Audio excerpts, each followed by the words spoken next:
আহা কি আনন্দ! আরে ও গোপাল দাদা, গোপাল দাদা, এই সকাল সকাল কে আবার পিছু ডাকলো? আরে আমি গো আমি। আমি তো আমি নামে কাউকে চিনি না। আর তুমি একটু পেছন ফিরে তাকাও তো। আমি তো সামনে যাচ্ছি, পেছনে তাকাবো কেন? ঠিক আছে, তাহলে আমি তোমার সামনে আসছি। আরে দৌড়াচ্ছ কেন? হ্যাঁ, আরে দাঁড়াও দাঁড়াও বলছি, দাঁড়াও, নইলে কিন্তু আমি মহারাজের কাছে যাব। হ্যাঁ, ও ভোলা তুমি! আরে আগে বলবে তো, আমি করছিলে কেন? একদম কথা ঘোরাবে না গোপাল দাদা। এবার বলো কি বলছি। দেখো, আমি তোমাকে আগের বছর 50 মোহর ধার দিয়েছিলাম। এ কি, তোমার তো মিষ্টির দোকান, ধার দিলে তো লোকে ছুরি কাঁচি ধার দেয়, আর তুমি মোহরে ধার দেওয়ার ব্যবসা শুরু করেছো কবে থেকে বলো দেখি? আবার কথা ঘোরানো শুরু করেছো। হ্যাঁ, আমি এবার কিন্তু সত্যি মহারাজের কাছে যাব। আরে মজা করছি তো। আরে বারবার আমাদের মধ্যে মহারাজকে টেনে আনার কি দরকার বলো তো? সে না হয় টানলাম, তবে তুমি ওই আমার 50 মোহর সুদ সহ কবে ফেরত দেবে বলো তো? আর কিন্তু তোমার হাতে ওই 1 সপ্তাহ সময় আছে। হ্যাঁ, 1 সপ্তাহ মানে কতদিন ভাই? 7 দিন, 7 দিন। 7 দিন? আচ্ছা 7 দিন মানে কত ঘন্টা? 24 গুণ 7, মোট ওই 168 ঘন্টা। ও, অনেক সময় আছে। দেখো গোপাল দাদা, তোমার সাথে কিন্তু আমার ওই কাগজে কলমে লিখিত পড়িত আছে। হ্যাঁ, যদি ওই সময়ের মধ্যে তুমি আমার কাছ থেকে নেওয়া ওই অর্থ আমাকে ফেরত না দিতে পারো, তাহলে কিন্তু তোমার ওই বাড়ি ঘর সব আমার হয়ে যাবে। হ্যাঁ, হ্যাঁ হ্যাঁ, মনে আছে মনে আছে।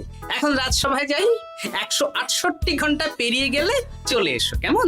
বেশ, কথাটা মনে থাকে যেন। হ্যাঁ, তখন আর কিন্তু কোনো চালাকি করতে যাবে না, আমি সোজা মহারাজকে বলে দেবো। ঠিক আছে ঠিক আছে।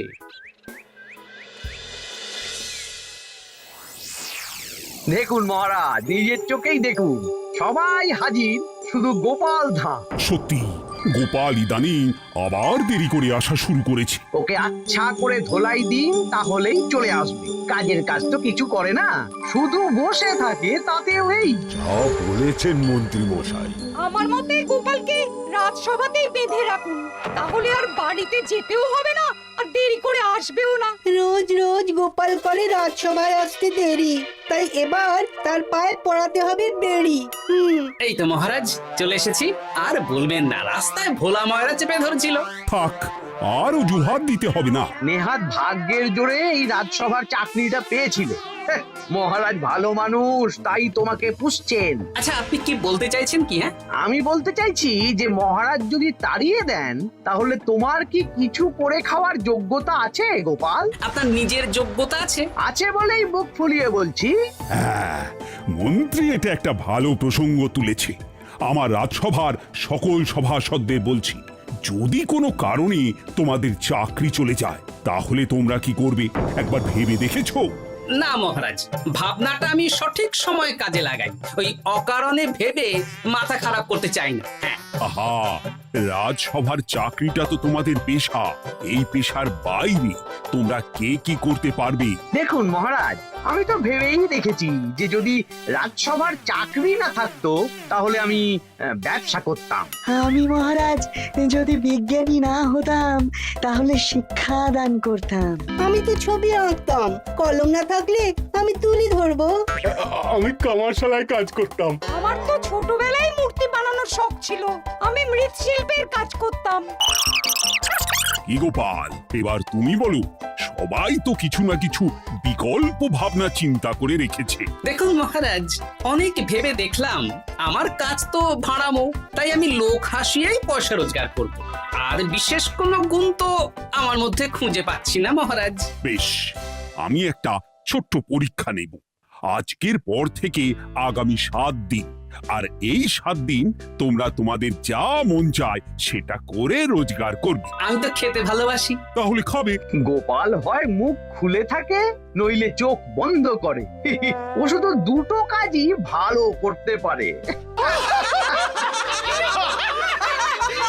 আর 7ম দিনের শেষে বিচার হবে কে কত রোজগার করেছে। যার রোজগার সবচেয়ে বেশি হবে তাকে আমি দেব 100 মোহর উপহার, বেশি হবে তাকে আমি দেব 100 মোহর উপহার। আর মহারাজ, যে সবচেয়ে কম রোজগার করবে তার বেতন থেকে আগামী 10 মাস 10 মোহর করে কাটা হবে। কি রাজি তো? হ্যাঁ, রাজি রাজি। আমি জানি যে গোপাল ফুটো করিও রোজগার করতে পারবে না, তাই গোপালই হারবে। বেশ, আর যদি অন্য কেউ হারে? তাহলে আমি নিজের বেতন থেকে তাকে আগামী 10 মাস 10 মোহর করে দেব। ব্যাস, এবার তোমরা কাজে লেগে পড়ো।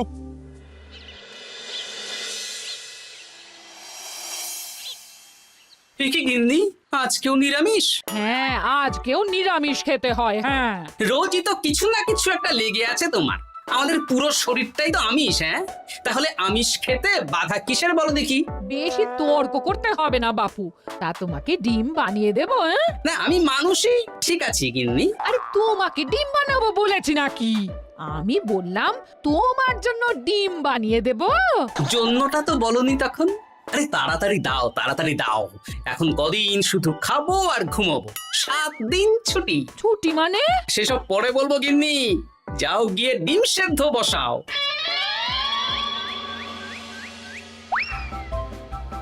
আরে করছোটা কি? বাড়িতে যা মোহর আছে সব তুলে কোথায় নিয়ে যাচ্ছ? আড়ত বাজারে। কেন কেন? তুমি আড়তে গিয়ে কি করবে? আড়তটাই কিনে নেব। কেন? তাহলে খোলা বাজারের সব ব্যবসায়ী আমার কাছে আসতে বাধ্য হবে, আর আমি ভালো মুনাফা রেখে সব বিক্রি করব। কি রাজবাড়ি সুখে চাকরি ছেড়ে দিলেন নাকি? না না না, এখন 1 সপ্তাহ ব্যবসা করে মহারাজের কাছে আমার যোগ্যতা প্রমাণ করব। সব পরে বুঝিয়ে বলবো। হ্যাঁ, আমি আপনাকে সব শিখিয়ে দেব। তাহলে ভাই ওই আগামীকাল সকাল থেকে কাজে লেগে পড়বো, কেমন? তাহলে বুঝতে পারলেন তো যে কি করতে হবে? হ্যাঁ হ্যাঁ জমিদার মশাই, কবিতা লেখা যেমন আমার পেশা, তেমনি চিত্রশিল্প আমার নেশা। তাহলে তো আর কোনো চিন্তাই নেই। আশা করি খুব সুন্দর ছবি আঁকবেন। আপনি 1 সপ্তাহ পর এই মন্দির চিনতেই পারবেন না। এই নিন আপনার জন্য 50 মোহর অগ্রিম। মন্দিরের চিত্রকলা শেষ হয়ে গেলে আরো 50 মোহর দেব, ঠিক আছে? বেশ।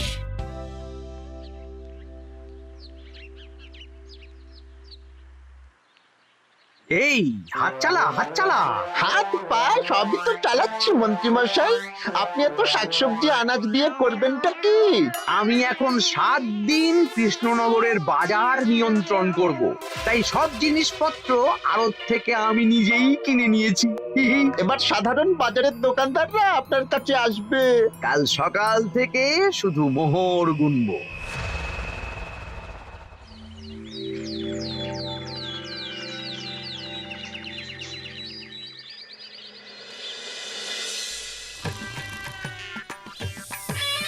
আরে এত বেলা হয়ে গেল, আর কত পড়ে পড়ে তুমি ঘুমোবে? এত লম্বা ছুটি পেয়েছি, এখন তো বিশ্রাম নিতেই হবে গিন্নি। কিন্তু পুকুর ঘাটে গিয়ে তো আমি অন্য কথা শুনলাম। তুমি আবার কি শুনেছো? তোমাদের মহারাজ নাকি বলেছেন আগামী 1 সপ্তাহ তোমরা সকল সভাসদেরা ওই সকল সভাসদেরা নিজের ইচ্ছে মতো কাজ করে রোজগার করব। আমার কাজ তো ভাড়ামো করা, তাই ভাড়ামোর সুযোগ এলে সেটাই করব। কিন্তু যদি সুযোগ না আসে, তাছাড়া যার রোজগার সবচেয়ে কম হবে তার তো বেতন থেকে 100 মোহর কাটা হবে গো। এই খবরও পেয়ে গেছো? বাবা, পুকুর ঘাট না পরনিন্দা পরচর্চা কেন্দ্র? হ্যাঁ, ওসব বাজে কথা বাদ দিয়ে কোনো কাজ শুরু করো, কাজ শুরু করো। এরকম গা এলিয়ে শুয়ে থাকলে ভগবান এসে তোমাকে পয়সা দিয়ে যাবে না গো। গোপাল দাদা, ও গোপাল দাদা, বলছি গোপাল দাদা, কি খবর গো? এই তো গতকাল তোমার সাথে কথা হলো, আজ একেবারে বাড়িতেই চলে এসেছো। তোমার যা হালচাল তাতে তো মনে হচ্ছে ওই কদিন পরে বাড়িটা আমারই হবে। আর সেই আশাতেই বসে থাকো। এই ভোলা ময়রা এসেছে কেন গো? এসব কি বলছে? মা ঠাকুরুন, আপনার কাছে আর কি লোকাবো? বহুদিন আগে গোপাল দাদা আমার কাছে 50 মোহর ধার নিয়েছিল। সেই ধারের থেকে 5 মোহরও এখনো আমাকে শোধ করেনি। বলছি গোপাল দাদা, কি খবর গো? এই তো গতকাল তোমার সাথে কথা হলো, আজ একেবারে বাড়িতেই চলে এসেছো। তোমার যা হালচাল তাতে তো মনে হচ্ছে ওই কদিন পরে বাড়িটা আমারই হবে। আর সেই আশাতেই বসে থাকো। এই ভোলাময়রা এসেছে কেন গো? এসব কি বলছে? মা ঠাকুরুন, আপনার কাছে আর কি লুকাবো? বহুদিন আগে গোপাল দাদা আমার কাছে 50 মোহর ধার নিয়েছিল। সেই ধারের থেকে 5 মোহরও এখনো আমাকে শোধ করেনি। সে কি? হ্যাঁ, শর্ত অনুযায়ী যদি গোপাল দাদা আগামী ওই 6 দিনের মধ্যে ধার না শোধ করতে পারে তাহলে এই বাড়ি আমার হয়ে যাবে। তুমি আমাকে এত বড় কথা লুকিয়ে রেখেছো? হ্যাঁ, না, আমি বলবো বলবো করে বলা হয়ে ওঠেনি আর কি। এবার আপনি দেখুন গিন্দিমা কি করবেন। ভিটে মাটি ছেড়ে কোথায় গিয়ে উঠবেন দেখুন। কি গো, এতেও তোমার হুঁশ হয় না? ধুর, এই অযথা চিন্তা করো না তো, কিছু না কিছু একটা হয়ে যাবে।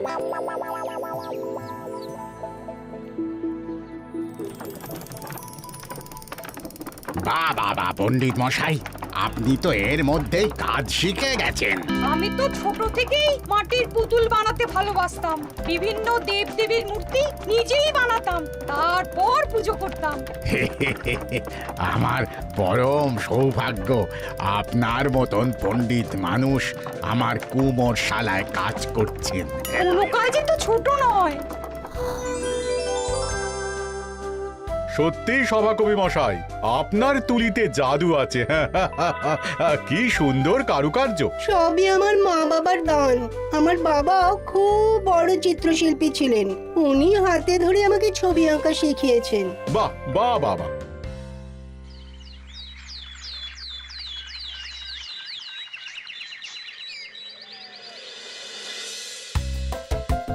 এই যে পুটি, আজকে তো একটা মজার জিনিস শেখাবো। কি জিনিস? নয়ের নামটা তো তোরা পড়েছিস। হ্যাঁ, বল তো। 9 একে 9, 9 দুগুণে 18, 3 9 27, 4 9 36। ঠিক আছে ঠিক আছে, এবার থাম। পুরো মুখস্থ। সে তো বুঝতেই পারছি। এবার মজার জিনিসটা দেখ। 9 কে 9, 9 দুগুণে 18, 18 মানে কি?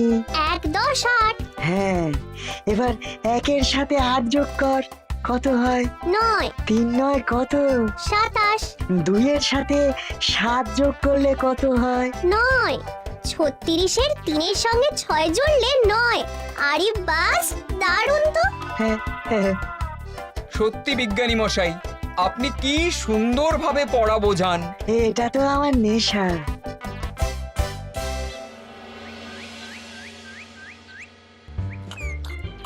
বলছি, তুমি তো দিব্যি বাড়িতে বসেই আছো। হ্যাঁ, কিছুই তো করছো না। সত্যি বলো তো, তুমি ভাড়া মোছাড়া আর কি কিছু করতে পারো? হ্যাঁ, এই আদেশ করতে পারি। গেনি, আরেকটু তরকারি দাও তো, জলের ঘটিটা দাও না। যত সব। আচ্ছা, সত্যি তো ভাঁড় না হলে আমি কি হতাম? আমি কুমোর হতাম। মাটির কাজ শুনেছি খুব সোজা। যাই, কুমোর পাড়া যাই।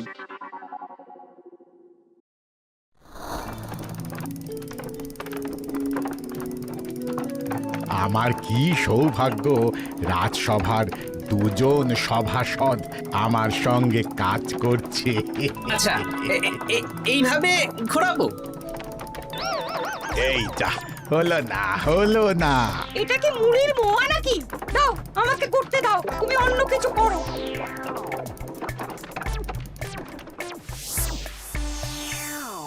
বলো গোপাল দাদা, কি দেবো? মুড়ির মোয়া, তিলের নাড়ু? আমি কিনবো না গো, বানাবো। হ্যাঁ, কি বানাবে? ওই মুড়ির মোয়া। কদিনের জন্য আমার একটা কাজ দরকার, বুঝলে? তা বেশ, তাহলে এসো, এই পিছনেই আমার কারখানা। গুড় মুড়ি সব রাখা আছে, বানাও। এই দেখো, এই যে গুড়ের হাঁড়ি আর ওই যে মুড়ির বস্তা, এবারে বানাও। বেশ, আমি তবে সামনে দোকানটা সামলাই।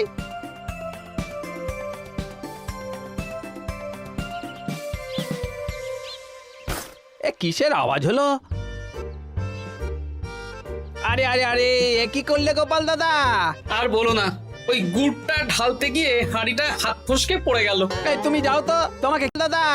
আর বলো না, ওই গুড়টা ঢালতে গিয়ে হাঁড়িটা হাত ফসকে পড়ে গেল। এই তুমি যাও তো, তোমাকে কিচ্ছু করতে হবে না, যত সব বিপদ বাড়ানো।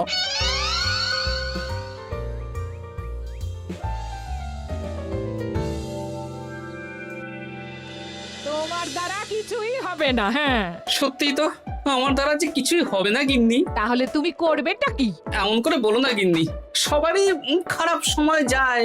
আর খারাপ ভালো, যে সামান্য মুড়ির মোয়া বানাতে পারে না তার মুখে এসব মানায় না, মানায় না। এদিকে বাজারে সবজির দাম হু হু করে বেড়ে গেছে। তাই নাকি? বলি তুমি জানবে কি করে? কদিন তো শুয়ে বসে আছো, আমি তো বাজার দোকান করি। মন্ত্রী মশাই এখন আড়ত সামলাচ্ছেন আর সাধারণ বিক্রেতাদের চড়া দামে বিক্রি করছেন। হ্যাঁ, ও বেটা জীবনে শোধরাবে না। উনি তো তাও ছলে বলে রোজগার করছেন গো। আর তাছাড়া অনেকে পথে গান শুনিয়েও রোজগার করেন, সেটাও তো তুমি পারবে না। হ্যাঁ, এই তো পেয়েছি। 6 দিনের মাথায় তো রাজসভায় একটা বৈঠক হবে, সেদিনই আসল মজা জমবে। কিসের মজা গো? হ্যাঁ, সেটা সেদিনই বুঝতে পারবে।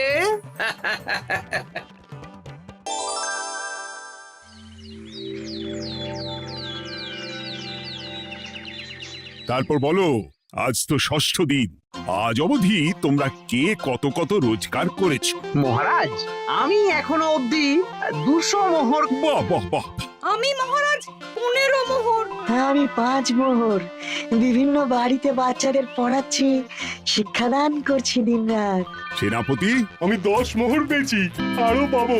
আমি 50 মোহর অগ্রিম পেয়েছি, আরো পাবো আগামীকাল।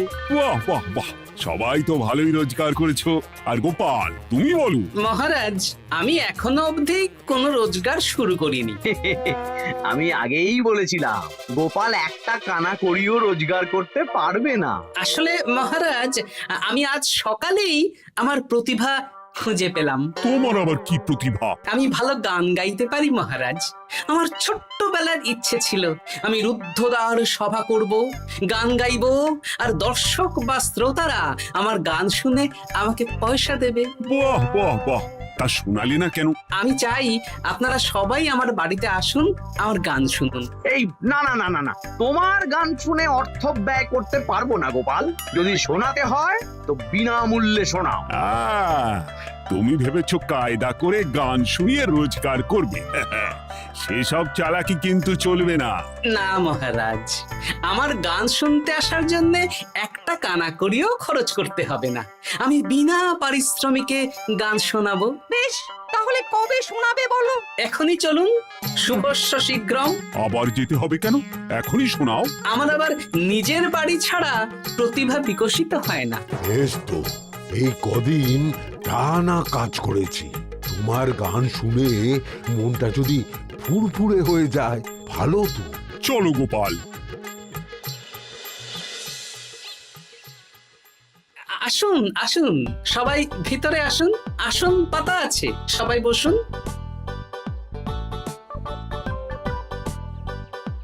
নাও, এবার গান শুরু করো। দাঁড়ান মহারাজ, আমার গান আমি বাইরের লোককে শোনাতে চাই না। কু কু বাবা, আবার কোকিলের মতন আওয়াজ করছে। কু।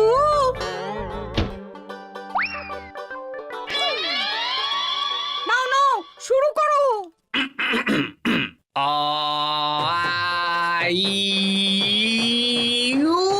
ওরে বাবা রে বাবা, আরে এত চিৎকার করছো কেন? থামো থামো থামো। এটা ভালো লাগছে না, অন্য গান শোনাচ্ছি তাহলে। আকাশে মেঘে বাতাসে বায়ু, জ্যোতিষী বলেছে আমার 100 বছর আয়ু। আরে থামো থামো, আরে কান ঝালাপালা হয়ে গেল। না, থামতে আমি পারবো না, গান শুনতেই হবে। ওরে ওরে বাবা রে বাবা, এই কানে তালা লেগে গেল, আমি পালাই। পালাতে পারবেন না, বাইরেও তালা দেওয়া আছে। বাইরে তালা খুলতে বলো। বাইরে বেরোতে হলে প্রত্যেক প্রত্যেককে 100 মোহর দিতে হবে। আমরা তো আগেই বলে দিয়েছি তোমার গান শোনার জন্য কোনো পয়সা দিতে পারবো না। এটা তো গান শোনার জন্য নয়, বাইরে যাওয়ার জন্য। আমার গান শুনতে আসার জন্য কোনো অর্থ লাগে না। গান শুনে বাইরে বেরোতে গেলে অর্থ লাগবে, শুনে বাইরে বেরোতে গেলে অর্থ লাগবে। জনপ্রতি 100 মোহর মাত্র। কি জ্বালাতন! হয় দিন, নইলে আবার শুরু করছি। থামো থামো। আপনারা কি সবাই দেবেন না এখানেই থাকবেন? এই আমার কাছে এখন 50 মতন মোহর আছে। আমার কাছে 5 মোহর আছে। সে আমি লোক পাঠাচ্ছি আপনাদের সবার বাড়িতে। পুরো অর্থ পাবো, তারপর সবাইকে ছাড়বো। আচ্ছা, এটা কি ঠিক করলে গোপাল? দেখুন মহারাজ, আমি কথা নিয়ে খেলি। সব সভাসদেরা 6 দিন খেটে যা না রোজগার করেছে, আমি শুধু বুদ্ধির জোরে আর ভাড়ামো করে ঘন্টাখানেকের মধ্যে তার থেকে বেশি রোজগার করে নিলাম। যদিও এখনো একদিন সময় আছে। সত্যি গোপাল, তোমার বুদ্ধির জবাব নেই। মন্ত্রী মশাই, যে সবচেয়ে কম রোজগার করবে আপনাকে কিন্তু তাকে আগামী 10 মাস 10 মোহর করে দিতে হবে। হ্যাঁ নয় হ্যাঁ, এরকমই তো তুমি মুখ বড় করে বলেছিলে। গিন্নি কই গো, ভোলাকে ডেকে আনো, ওর ধার আজকেই শোধ করে দেব। হ্যাঁ যাচ্ছি। হ্যাঁ, আমরাও যাচ্ছি। গোপাল, কালকে রাজসভায় এসে তোমার পুরস্কারের অর্থটাও নিয়ে যেও। সে তো নিশ্চয়ই।